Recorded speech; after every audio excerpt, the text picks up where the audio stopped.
Welcome to the South Florida Saltwater Fishing Report. I'm Heath, and it's time to get into the bite. All right, folks, welcome back to the show. We are back. Sorry about the couple of weeks we took off. It is what it is. Sorry, but we're back now, right? No worries about anything. This is South Florida Saltwater Fishing Report, right? South Florida's ultimate resource for everything local fishing. We're going to go over what's biting, who's catching it, where it's being caught. We're also going to cover your future marine forecast, moon phase, and tide charts. Everything you need to know to help keep you in the bite locally.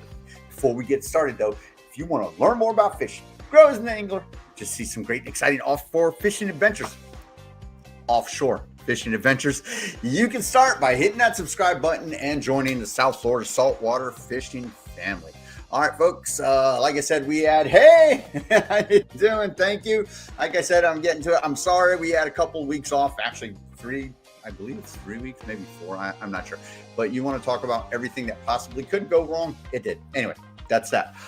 So we're back, right, folks? Let's talk about right now what we got going on is a cold front. The weather has been not friendly over the last week or so. We did have some folks get out and brave the weather, the conditions, and they were able to put some meat on the deck. So we're gonna go over that here. First thing we got, before we get started, I put out a notice.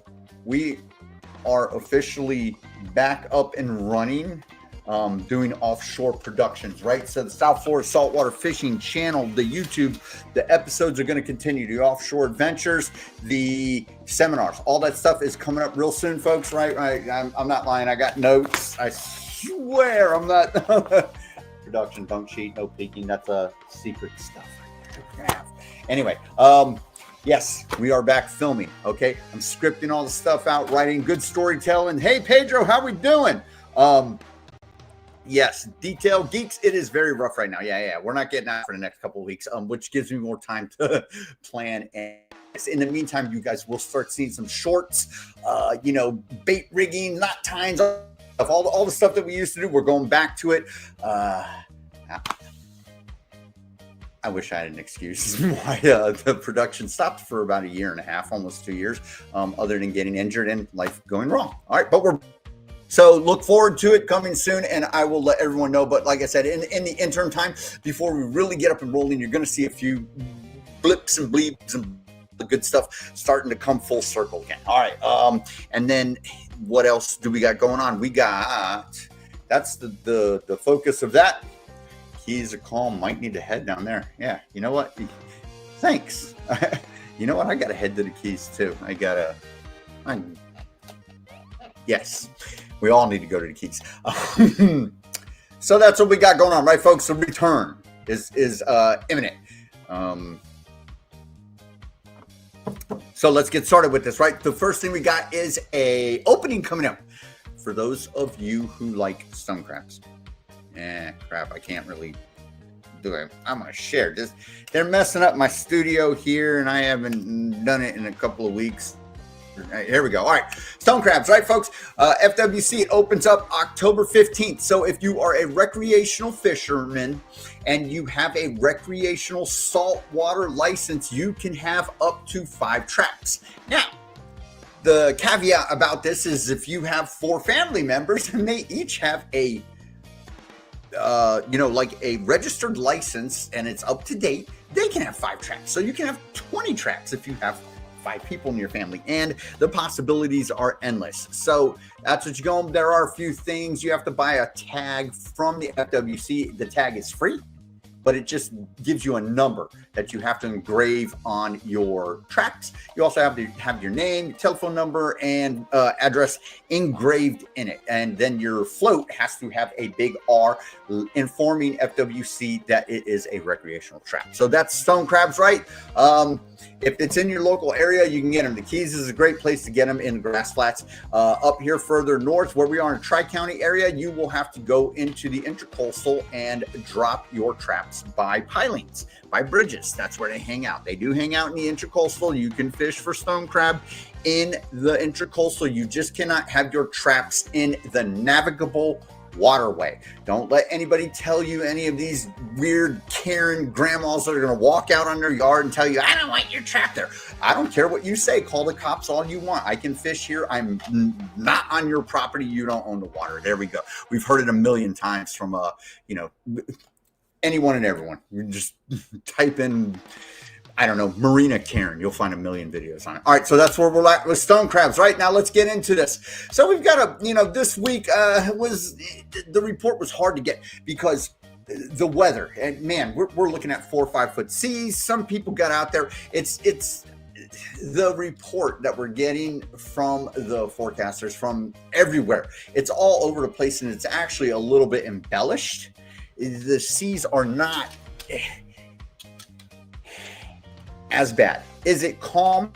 No. You're gonna have to take some Dramamine, or you're gonna have to break out your old sailor's cap and just put up with the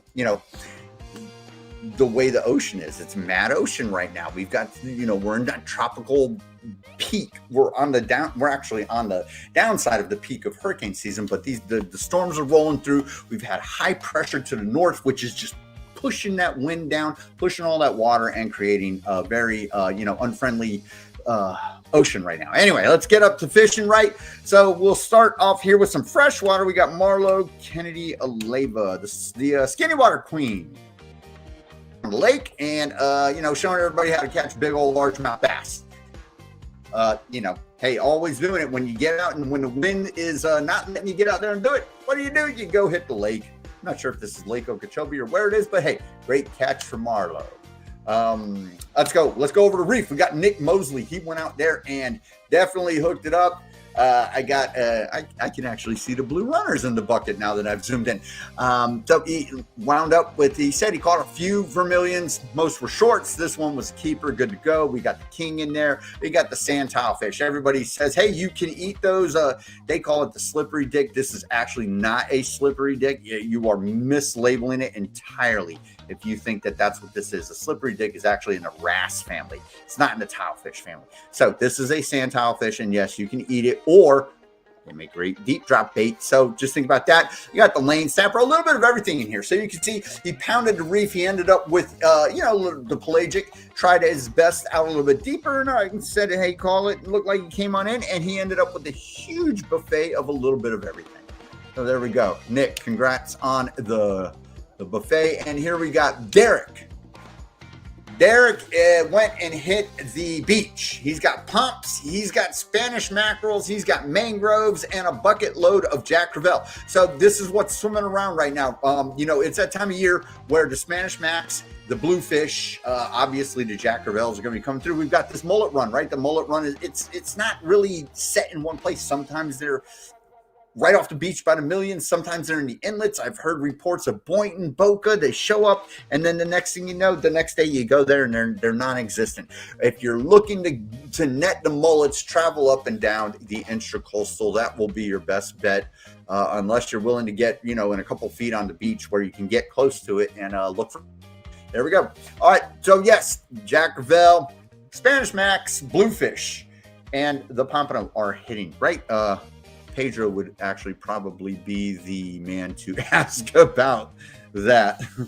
The world, he says, the world is back to normal. Wait, Pedro, wait till we get rolling and start, get back to where we were. Then the world will be back to normal when I'm, up and rolling. But I swear we're working it really hard.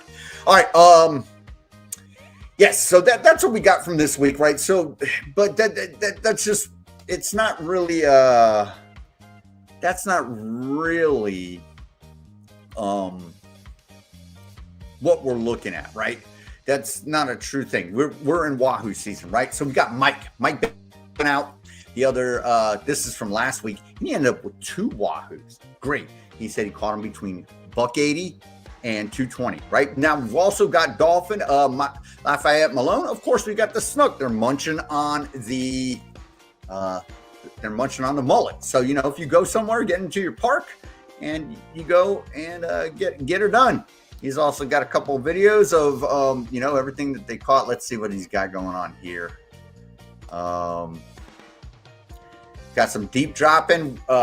This was from Sean. Sean was asking, hey, what do you think this is? So this is very typical, right? What you got here, we're in 460 feet of water, right? Up here, you have bait that has not been eaten. That's some sort of bait, flying fish, more than likely. And down below, looking at them, is your predator. So this is what it looks like. If you ever run into this scenario, if you're up and trolling, not much you can do about it. But if you are jigging and you're in that vicinity, remember, right in between 200, get it up, and there would be your predator. So you would, after you're doing your pulls, you wait for that bite and see if you can get it. But you got to remember also on your GPS scrolls. So what you are seeing here is you've already passed it.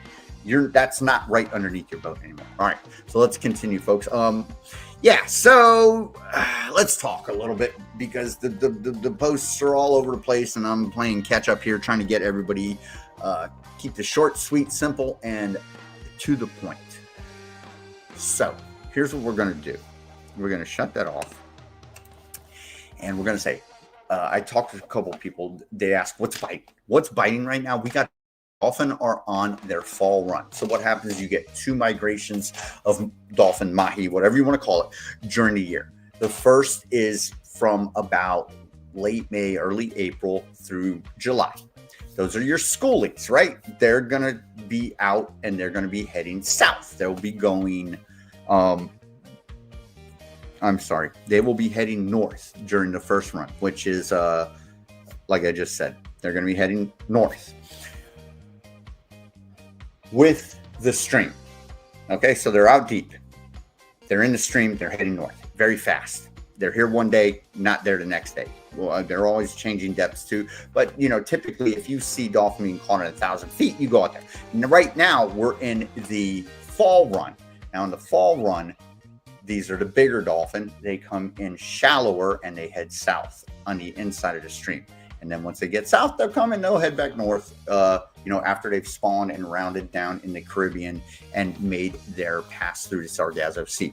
So right now, if you are looking for dolphin, you can check the page. People are catching them in between 100 and 300.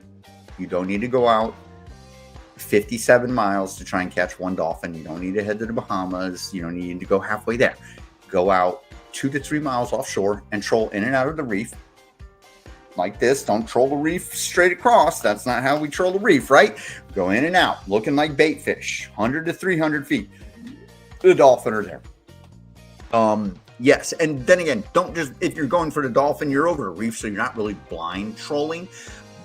But again, if you, let's say you're at 300 and you see weeds out at 350, go out there and go get them, right? So right now we're in wahoo season also, okay? Wahoo are going to strike up on top. Wahoo are going to hit your planers. You're going to hit your DTX high-speed trolling lures also. So any of these things, right? We just had the full moon this morning.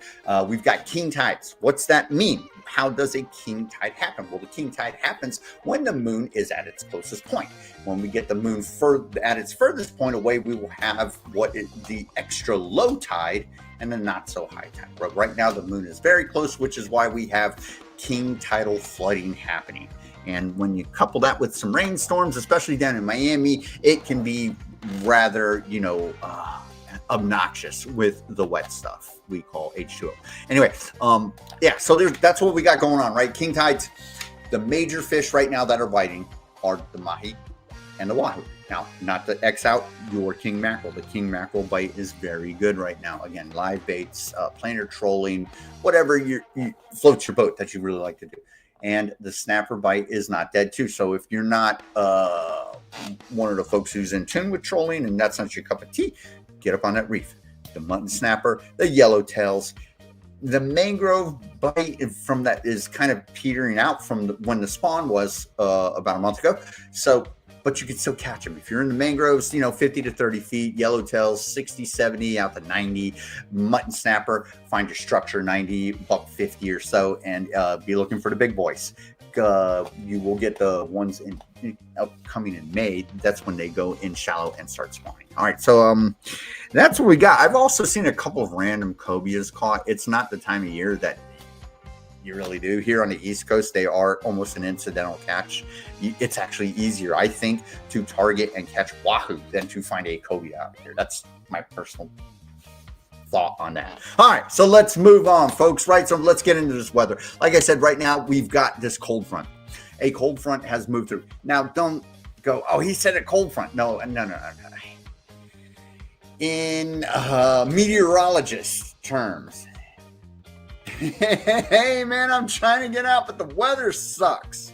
My boy shot a cobia down. Yes, cobia. Okay, so further south you go, Miami and the Keys, the cobia are, yes, maybe a little bit easier to target. But I will, from my experience, if you're really, really looking for a cobia bite and you're saying, hey, I want to go do it, you got to find someone who lives down in the Keys and on the West Coast. There's literally, like over here, we've got spots. I've got my snapper spot. I've got my grouper spots. I've got my vermilion spot. On the West Coast, down further south, Middle Keys and down to Key West, there's cobia spots. And the bad thing is once the sharks show up, it makes it kind of hard. But yes, they are there. We're heading out of Boynton tomorrow, 8 a.m. Hey, that man said good. Just be careful. Like I said, I'm looking at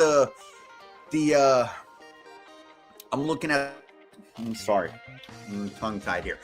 I look at the inlet cams, and like I said, the weather, regardless of what we see rain-wise, wind-wise, and what the forecasts are from our tools that tell us, hey, this is what's happening. It's just it's off. So I would say if you're heading out, which is good, be safe, please. But take a good look at it. The weather forecast it's all over the place. Discrepancies left and right. So you take your real good look. And yes, I'm going to show you right now. But like I said, before you head out, look at you're heading out of Boynton. Boynton's got a great cam, and it's a treacherous inlet. You know that, long and skinny. Just be careful, boss, please. All right, what else we got? I got my first mahi 2 weeks ago out of Boynton. Hey, yes, I love stories of people. Always, my favorite stuff is people saying, hey, this is the first time I caught this. Everything. It's always, and once you get those first couple of fish, that's what starts the addiction. And welcome to the club, my friend. And you will be broke for the rest of your life chasing mahi. Don't ever say no. That's boat money. That's different. All right. Anyway, got my first 2 mahi a couple weeks out of it. Thanks to my tips. Was going out of BOCA, but the ramp is 80. Yeah. That BOCA ramp is insane. Trust me. Here's the way the BOCA ramp works. If you want a daily permit, I think it's $85.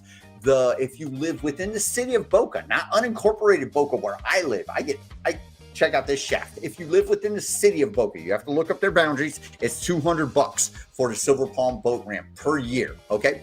If you live outside of the city limits, anywhere, it don't matter. My address literally says Boca Raton when I do whatever, pay my property taxes, but I don't live in the city. $675 for a year. Yes, it is rather ridiculous. So I really hope the city of BOCA people are not listening when I say this. The best advice I can give you when it comes to Silver Palm's boat ramp, if you want to utilize the BOCA boat ramp, find a friend that lives in the city, have them go buy your permit. It'll save you $475. The daily permit, no, I'd head to 14th Street and do it that way. Anyway, all right, folks. Yes, don't tell no one, especially those city folks that I said this. They'll hunt me down. All right. Anyway, weather, right? Okay, so cold front. Yes, here we go. Let's look at windy. And like I said, this is all. It's so right now. Okay, we've got wind. We got a cold front coming through, so if I can zoom it out, you can actually see this is kind of where it is heading over the state right now. Windy. We're going to use, for those folks of you that this is your first time seeing the show, joining the family, whatever it may be. This is windy. All of these websites, the next couple of websites we're going to go through, the links are all in the description. Utilize these tools, take advantage of them. They're free, and they will give you a somewhat knowledgeable, educated guess as to what the weather is going to be like in the future. And that is basically what you need. There are several other ones. I have my favorites, and we can go on about what there is. There's Mike's weather page and all that stuff. I use a couple of them just to give you the gist. All right. Anyway, I'm rambling on. Here we go.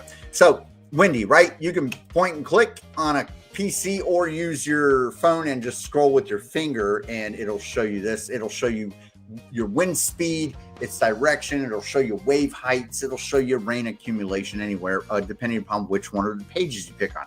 If you're looking at wind speed down here, there is also a color-coded chart, so you don't have to click on it. You can kind of just see and guesstimate and go, okay, we're in the green, so we're between 10 and 20 knots when it comes to wind. All right, so this is today right now, right? Let's check out tomorrow. Same thing. We still got a strong easterly to northeasterly wind. It's going to hang out. It's not going anywhere. Down in the Keys, like, who said that? I got to find who said the Keys. Details Geek said the Keys is calm right now. So, yes, they are rather, comparatively, they're between 5 and 10 knots. If we look, right around Tavernier or so, they're 9 knots from the east. So they are a little bit calmer than, let's say, up here towards Vero, where they're screaming at 14 knots from the northeast, right? Northeast wind, big ocean. All right, so let's continue on. This is tomorrow morning. Here we go. Tomorrow afternoon, let's up a little bit. The West Coast is obviously, they've got their 3 or 4 inches of water, and they're on the leeward side of the peninsula where the wind is blowing, so they're going to have very good conditions. Won't go over too much of that. Skyway Pier Bridge guys are probably having a blast right now with all that going on. What we are waiting for, folks, I get it that this is a front. This is not our real first official front. Once we get that real first blast of cold air, you're going to want to go wahoo fishing. Trust, I swear. But we'll get more into that as the weeks go on. And like I said, we're going to start producing, putting out videos, giving you tips, tricks, all that good stuff. And we're going to continue to report. So yes, let's more on this. So Thursday morning, it seems to let up the further south we go, but north of, starting Fort Lauderdale north, still the same thing, and it'll probably pick up as the day wanes on. Not too bad. Looks like Thursdays it's going to finally let up a hair, but not a lot, and we'll see what the waves do. Right, the ocean still going to be a little angry. Coming Friday morning, it looks like the wind is going to calm down, and it's going to make a shift and start coming from, it's going to have a little bit of a vortex action going on right around in here. If you can see it, it's spinning, and then as it goes over Florida, we get the northeasterly wind again. So the West Coast will be rather hot. We will have a nice breeze, which will cool it down. Is it going to affect the oceans? It's kind of hard to say when you've only got a period of maybe 8 hours where the winds die down, and you've had this massive rush of water being pushed from the high pressure that came down from the north. All right, so Friday afternoon, our wind starts pushing from the north again. And what's crazy is I try to look at the local meteorologists and see what they're saying, but like my resources, I'm fairly picky when it comes to who I listen to. The resource that I had I'm looking at last Friday, so I really can't tell you what's coming on, but I can see, we got some stuff happening out in the ocean. So this might be our invest that is, there it is. Yeah, right. So that's I'm not even sure if it's a storm yet. It's one of the Invest 97 or something like that. I'm not sure. But also, like you can see, we've got a little vortex here that's wearing out. So this thing, do not be worried about this. This is going to come and swoop. This is going to come and swoop up there. But we've got this massive push of high pressure that is going to come down. And again, it's going to mess up our weather. And that's, look at that, starting Friday. You're going to see it. It's starting to push. Saturday morning, let's see what happens. Yeah, you can see it's really coming now. We've got that vortex spinning, so it's going to come out here. It looks like it's going to be a storm trying to form, but it might not get much. But will it affect our weather? Yes. Come Saturday, it looks like we're going to see some rough stuff, and it'll head up north, up into the Carolinas, and go north. And our wind will be coming from the north and pulling to the west. So the further south we go, we're going to get this westerly wind. Will it lay down and produce a nice swell like we had over the last week? It's possible. It's something we're just going to have to keep an eye on. Sunday, winds from the north. What are we looking at? We're looking at 10 knots from the north come Sunday. That's Tri-County area. Up further up north, Vero Beach, you're still a little bit elevated. Down in the Keys, right offshore, we're not looking at too bad, right? So when you're in close and you're starting to head out to the reef, just because of the way the layout of land, when you get a south wind, it's almost like a west wind from the Tri-County area. If you turn it this way and our wind comes this way, if you're heading south and you're in the Keys, remember, what seems like you're looking east, you're actually looking south when you're in the Keys. All right. Sunday, that's Sunday morning. Sunday afternoon, it's starting to, back from the northeast at 9 knots. Letting up a hair from the Friday, Saturday little bit of madness that we're going to see from that storm develop right off the coast into Monday. So Monday, it's starting to look like we will get a little slack on our wind and start to go back to a little bit kinder weather, right? That's how we say Monday. So Tuesday, all right, Tuesday's starting to look like it's westerly wind in the morning and in the afternoon. So Monday into Tuesday, the wind's going to shift, and Tuesday we'll have a west wind that's going to peter out as the day goes on.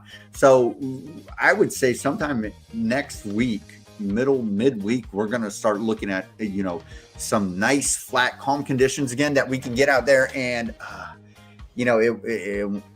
we're Wahoo season. You can always do that, right? Might be able to get out there and get that push on those shallow water dolphin going on, or whatever it is you might be doing. But get some lines in the water, whatever you do. All right, so let's go and check. Let's look at waves, right? Waves are always important, right? So when you see something like this going on, this is a push from the tropical weather, the high pressure.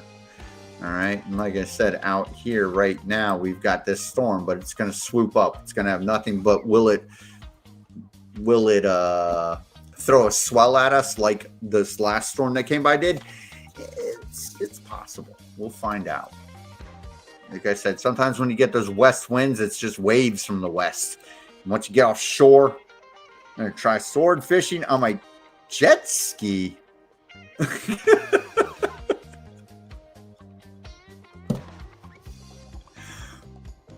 If you catch a swordfish on your jet ski, I will make sure to get you a custom South Florida saltwater fishing UPF 50 shirt. You're going to have to prove it to me. I don't want no cheating. I can tell when someone's lying. You can't, I'll get you a shirt.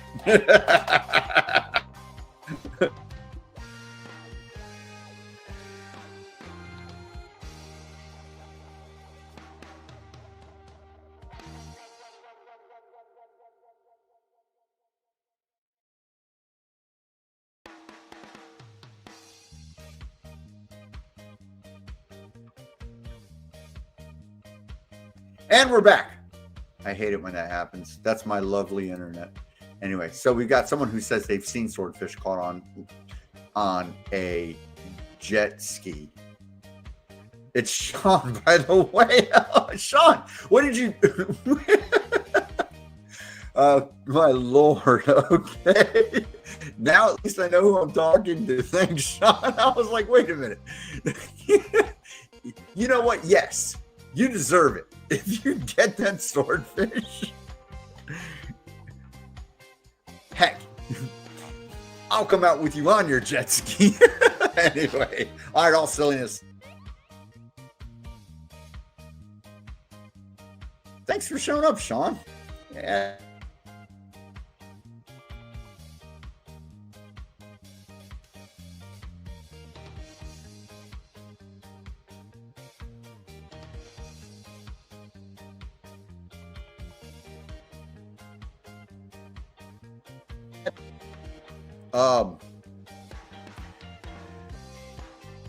Did anybody hear me curse?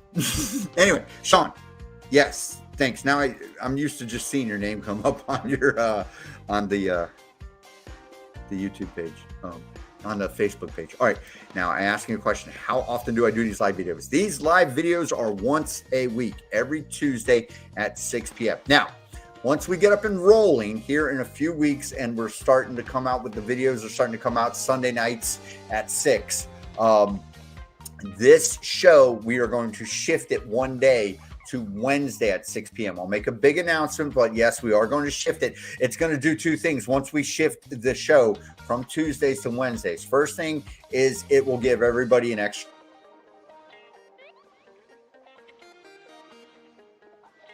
post on Facebook thing. You give you an extra weekend so that we can actually, make a more solid weather forecast. So, all right. So back to the weather. All right.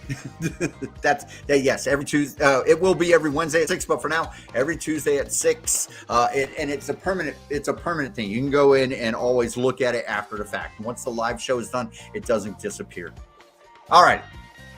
Tomorrow, we are looking at 5-foot waves. It looks like it's still this swell going on. It's a little bumpy out there, but it's big rollers, okay? So just, if you're heading out, okay, be careful heading out of the inlet. Don't get caught in the swell as you are heading out. You got to time it. In the afternoon, 4 foot, same stuff, swells still. Thursday, looking a little lighter, going on down. I know tomorrow, Joel said he was going to head off and see if he can get into the bite with the wahoo or whatever he might be going for. So I wish him luck with that. Shouldn't be bad. It's swells. So Thursday, looking a little bit lighter in the afternoon, down to 3 foot northeast at a 5-second period, right? So the period is what dictates whether or not it's a swell or choppy, short cut-up waves. Friday, 3 foot at 6 seconds. So come Friday, our period's increasing and our wave heights are kind of staying the same. A little bit here, a little bit there. 7 seconds. So we're turning more into a swell as we approach Saturday. 8 seconds, 5 foot. So come Saturday, when we've got all this huge push of water from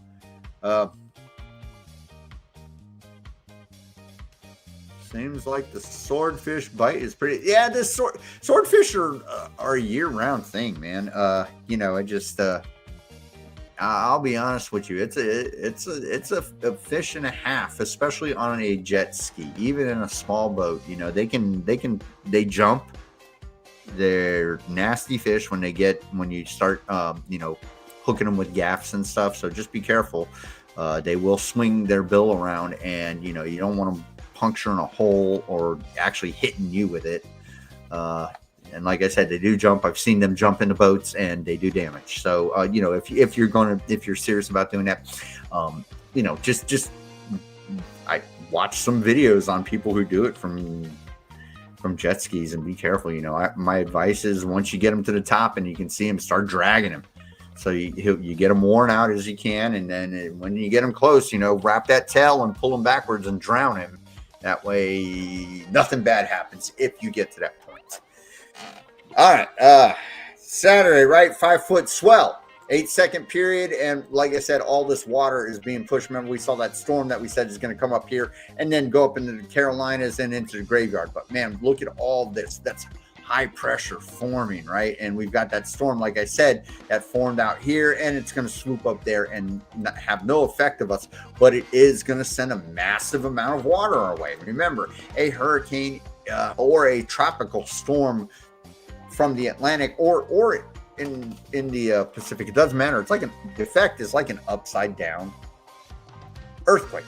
Earthquake under the water displaces water this way. Hurricane storm displaces water from up top this way and pushes it out. It's almost like dropping something in the water and watching the ripples go away. That's what a storm does. All right. 5-foot swell Saturday afternoon and in the morning. 6-foot, you pick it up Sunday morning. 6 foot, but it's swell. So again, it's not entirely impossible to head offshore this weekend. We're gonna have swell. Whether or not it's rainy and miserable, that's just see. We'll see what they say about it. Come Monday, 5-foot swell. Monday afternoon, 4-foot swell. West Coast, look at this. This light stuff, as you can see here, is not even charted. So they're looking at 1 foot or less all the way down. Over here in Everglades National Park, 10,000 islands, good stuff, nice and flat always. The Keys are looking like, they got it going on. So let's see. Let's go back to Sunday. Let's see. Sunday, even the Keys got nothing going on. All the weather is up on the mainland. So yes,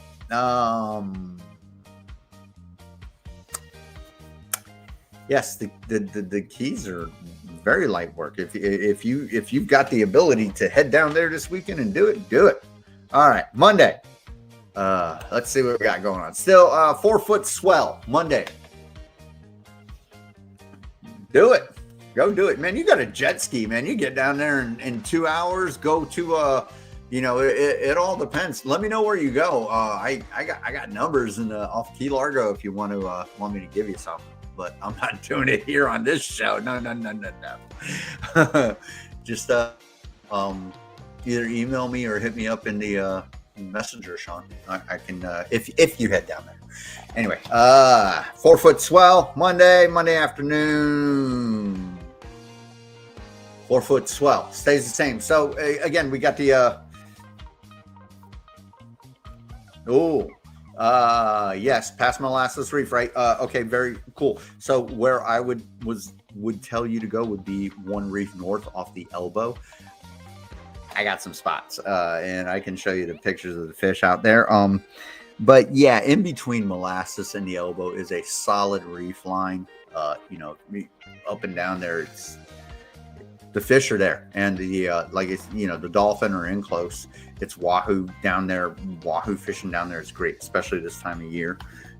So you just have to figure out, and you're on a jet ski, so you can get anywhere real quick too. Yeah, so that would be my advice. So when you head out, you're probably heading out of like Penny Camp or something like that. If you go out of South Sound, you're heading towards Molasses. If you go to North Sound, that's more towards Carey's Fort and the elbow. Just to prove that I know my Keys, the Florida Keys, man. And then if you head further south, you can, Marauder or anything like that, you can hit up Alligator Reef or all that stuff. All right, Tuesday, 3-foot, 9 seconds. Big, long period, smaller waves, still a swell. So like I said, as we head into the middle of next week, we're looking, fairly like it's going to lay down for us. 3-foot waves at a 10-second period is basically like a lake out there. That's Tuesday afternoon. Wednesday morning, the same thing. So like I said, middle of the week, we're looking at a swell. Not too windy. Big push of water because of these storms that are passing by, but nothing too treacherous come middle of next week. So if you can get out and do it, there's those of us that are brave and do it.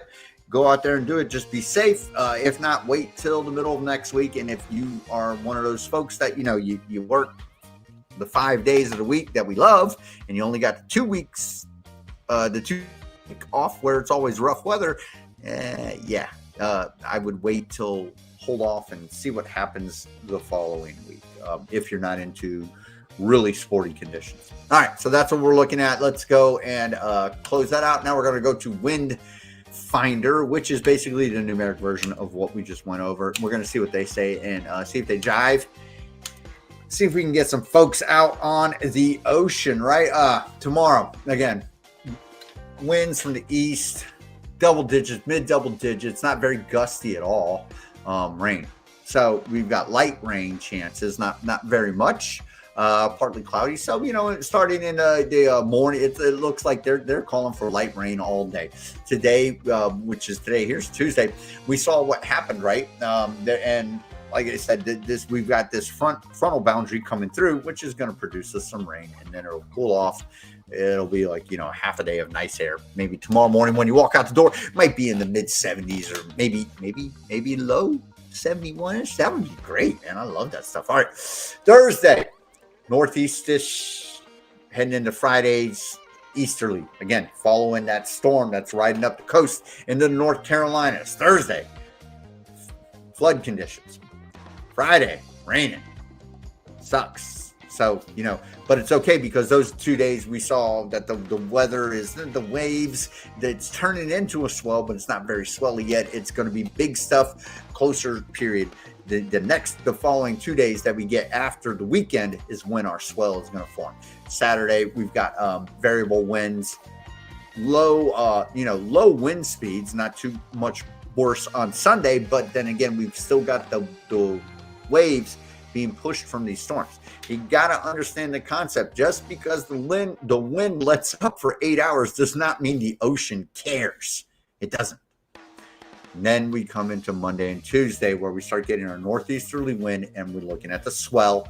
And of course, we're looking at clear skies, winds under 10 knots both days. All right, folks. And as you can see, so here's where we're looking at a discrepancy too, right, folks? So you can see Thursday and Friday, not a longer period, right? But come Saturday, they're predicting the swell to hit. 10 seconds in between each wave is definitely a swell. So, but a 5-foot swell is that like I said, you just got to consider it. But like I said, talking with you folks, my DMs and everything that I get, that I communicate with people that actually go out on the water, they're saying, these reports are all over the place. They're, for the most part, not spot on. They're somewhat correct, but I'm getting the gist that they're more off than they are on. I spoke with someone who went out yesterday afternoon. He said it's bumpy. He caught dolphin, but his version of bumpy versus like the rest of us is a little bit skewed. He's more on the tamer side and would say, okay, hey, it's too rough. I don't want to go out. So when he goes out and says it's rough, that means it's actually not undoable. All right. Anyway, regardless, that's what we got going on for that. Now let's look at our moon phase so that we can go on. Today is the full moon, folks. What is it? It's the howling moon. It's the red moon or the pink moon, or I'm not sure. I don't follow any of that stuff. All I know is the moon's close, so we got king tide. All right, let's look at it right now, right? Full moon, right? So wahoo, folks. If you can get out, even if you can get out over the weekend, remember, the wahoo fishing is best a few days before the moon and a few days after. So if you hit the after moon, so right now, today we've got Tuesday, Wednesday, right? It's starting to wane. Moon phases, right? Waning means the moon's going away. We're heading towards the dark side. Waxing means you're heading towards the full moon. So right now we're going to be on the waning side of the moon. This is Wednesday, 97%, Thursday, 91%, Friday, 82%. So come the weekend, you're looking at 73 and 62. Not ideal for getting out and trolling for wahoo. You want to be maybe a day earlier, but hey, this is the season though. So the wahoo are going to start feeding. They're getting ready to go mate. They're going to be eating with what I like to call reckless abandon, which means they're not going to be very picky. They're going to want high-speed baits. So remember, if you're planer trolling, planer troll 7 to 8 knots. Don't do that 5 to 6 knots thing. Wahoo like a fast bait. Right, that's how high-speed trolling, which is now petering out with the the onslaught of DTXs. DTX, you high-speed troll at about 12 knots, not at 15 to 18 knots. All right, let's see. Oh, we got Sean back. What do we got? I'm picking up a 50 wide. Awesome. On Facebook Marketplace. Be careful, Marketplace.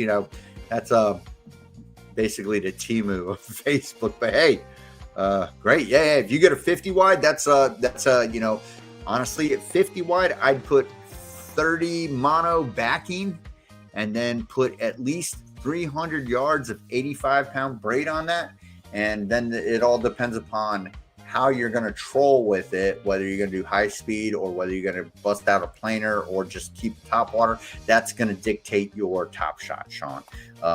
Yeah, but 50 wide, definitely one of my favorites. I've got a wide international, and that's way more than enough. But if you're getting a 50, hey man, that fish will have no chance. So yes, very good. So Saturday, that's Sunday, right? Monday, and I'm sorry, this is Monday. Shoot, I'm lost. Nope, this is Sunday. Sunday, we're at 62%. Monday, 51%. Tuesday, we're starting to get past the halfway dark point to where your pelagics will be biting. Me personally, I think the pelagics always eat better when we've got less of a moon. When you've got a moon that's more like what we're going through now, the pelagics tend to eat more at night because they can see the bait fish. They don't hear them. It's more than just hear and a feel and, a smell and a taste thing that they're going on. They've got the sight. They've got the visual. They see the shadows. They see the shimmers. All right. When the moon's dark, they don't got that stuff, and the guys go out and catch bait. All right, so that's what we got going on for our moon phase. All right, next thing, folks, let's look at the tide charts, and let's get ready and get everybody get on with life. This has been fun, folks. I'm glad to be back. Sorry I had to go on a little hiatus, but hey, we're here, right? We're making it happen. All right, so Tuesday, tide charts. Okay, folks, the important thing about tide charts is for your inlet fishing, that water flow that we're going to fish, especially if you are a land-based guy, or if you're if you're a land-based guy, you got to follow this rule. I'm going to go over here in a minute. If you're a boat guy, you got to follow it too. The rule is you want to fish that inlet on the outgoing tide. If you fish an inlet on the incoming tide, you're going to catch nothing. That's not how the cycle of life works. The cycle of life works in ways with the outgoing tide. It pushes all the sediment out. Microorganisms, chlorophyll, phytoplankton, anything that you can think of that little bait fish are going to come eat. The little bait fish are going to be munching, making all the noise, making the clutter, making the commotion, and the big fish are going to come in and eat them. If you do not have the outgoing tide, do not waste your time fishing an inlet. It's that simple. That is a rule set in stone. I'm not lying. There are very few rules in fishing that can be broken. This is one of them that can't. Unless, of course, you really just like fishing and getting your line hooked in the rocks. Okay, now, along with this outgoing tide, it has to be particular to the time of day, right? Morning time, fish are more actively feeding, and dusk time, fish are more actively feeding. So if you've got right here, like you can see, we've got an outgoing tide in the middle of the day come tomorrow. That's not optimal. The fish are going to go and hide. They're going to disperse over the reef. So fishing your inlet, whether you're on a boat, trolling by it, jigging, doing whatever, trying to chum up some snappers, or if you're out on the jetty or the boardwalk or whatever, and you're trying to cast out and fish it in the middle of the day, you're going to be less successful than if the outgoing tide was in the morning or at dusk. So the further we go along the week, our outgoing tide will shift more towards the end of the day. That's just the way the cycle of it works. Live it, love it, know it, learn it.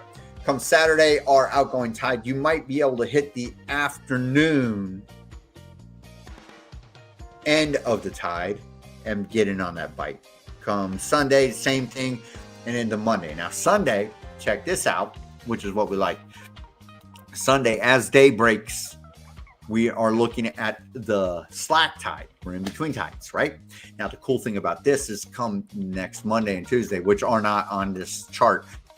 Monday and Tuesday, when we've got the lightening up of the seas and that swell forming, you will have optimal tidal flow at the right time of day, which means our outgoing tide will be in the morning and at the end of the day. So just something to consider if you're fishing that tidal flow. Lots of people who troll by it, by the inlet, or like I said, they're jigging, they're fishing for snapper, they're drifting, looking for the mutton, whatever it might be. You still got to have that tide in your favor. If it's not in your favor, go find something else. Fish your structure, fish the deep reef, do something like that. Don't waste your time with that change of color from brackish to saltwater. And especially you land-based guys, man, I can't tell you how many times I'm leaving through BOCA Inlet and the tide is coming in, and I just see, 5, 10 good-hearted folks, and they got lines out, and I wish I could, tell them politely to enlighten them that, it's not optimal what they're trying to do. The production value of an incoming tide on a jetty does not work.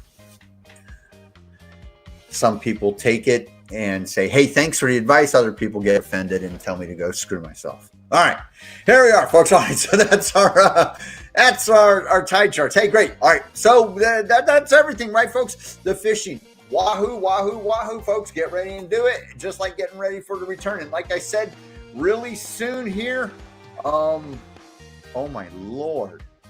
I'm sorry, everybody. I have to show this. Paulie had a baby. I got to say congrats to Paulie. I've been fishing with Paulie a couple times, and this is very special, folks, when life is brought in to look at that. Congrats, Paulie. Welcome to the family. Tell me when you're on number 4 and they're all driving. Oh boy. Hey, congrats. Glad it looks like a very healthy baby.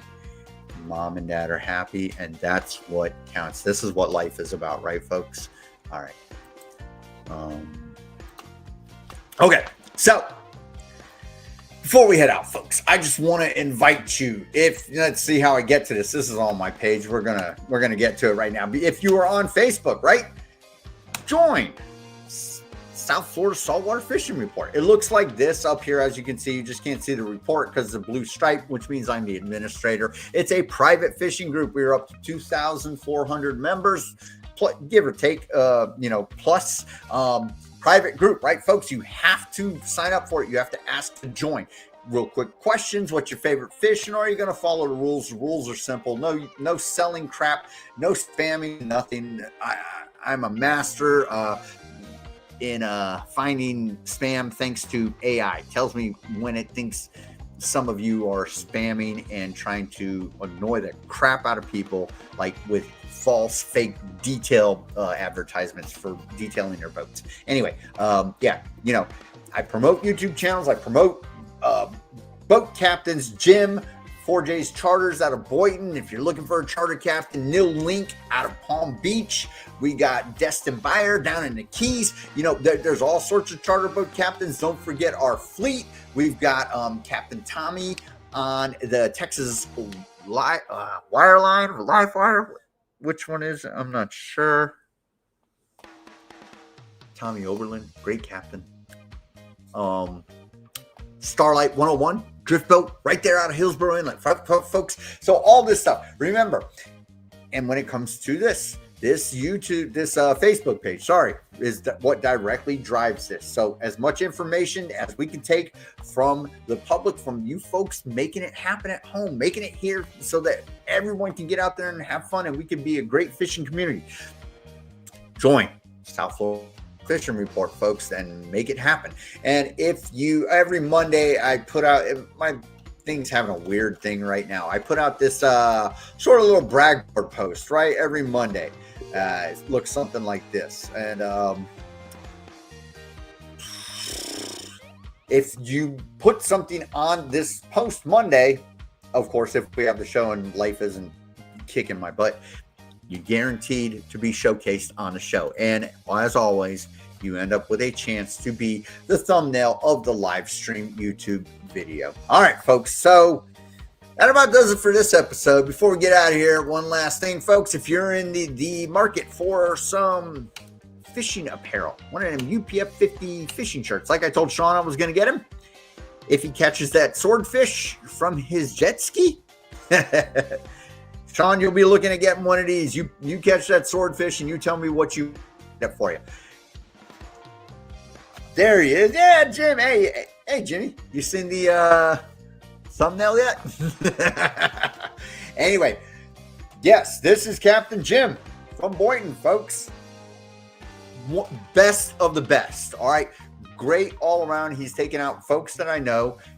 Never heard any complaints, and puts you on fish. Okay. If you're in the Boynton area and you want someone who's going to take you out, you're going to have a good time. He's not an old salty captain that hates everyone and hates his job and hates his life. Jim loves what he does. He loves nothing more than putting people on the bite. And the proof is in the pudding. Go check out his Facebook page and you will see. All righty. So that's what we're looking at, folks. Again. Yes. And like he says, jigs arriving by Friday. 4J's Charters, folks, has their own line of jigs, by the way, right now. So slow pitch jigs. So, and I have seen them work. We can ask the folks that, anyway, so if you're looking for jigs, right? Don't necessarily go with the big guy, think local. I know we've got Jig Pro Fishing. They are up north a little bit in Jupiter, very local. We've got Johnny Jigs. Okay. These are major outlets. If you're looking to really help your local captains and stuff, just something to think about. Try slow pitch jig from 4J's Charters. All right, folks. Yes. Again, shirts. If you need them, if you're looking for the UPF 50 shirt where you don't need sunscreen, check out our sponsor, WindRider. The link is in the description of the photo of this video. Go there, click on it, check it out, take a look. They're fully customizable, and the best thing is they come with the South Florida Saltwater Fishing logo on it. That's not really the best part. The best part is that you don't need sunscreen. They keep you cool in the summer. They keep you warm in the winter. They're quick drying and they're stain resistant. All right, folks, that about does it for everything we got going on here. It's been fun. Like I said, I'm looking forward to really hitting it hard and making it happen, getting back out there and seeing you all on the water. And again, just be in this community. All right, thank you. I will. I'll make sure you get it, and I accept your application real quick. As soon as we hang up here, I'll go on the ye old phone and say yes, approve you. Anyway, folks, that does it, man. Listen, I'll see you all next Tuesday. If you're heading out, please be safe. If you get them wahoo, dang, hit it up, send us a picture, and let's get her done. It's going to be a great show next Tuesday. Like I said, as always, we have fun regardless of what we got to talk about. There's always something going on where we can, get a little bit of everything, and especially make this weather report happen and give people some sort of an idea of what's going to happen. And like I said, a few weeks from now, it's going to shift one day to Wednesday, which will give us a more accurate description of what's going to happen over the weekend. Until then, folks, it's been a great comeback. I feel good. Hope you guys enjoyed the show, except for me blubbering all over the place every time I screw up. But hey, practice makes perfect, right? All right. Till next Tuesday, folks. South Florida Saltwater Fishing. Going wherever the cool wind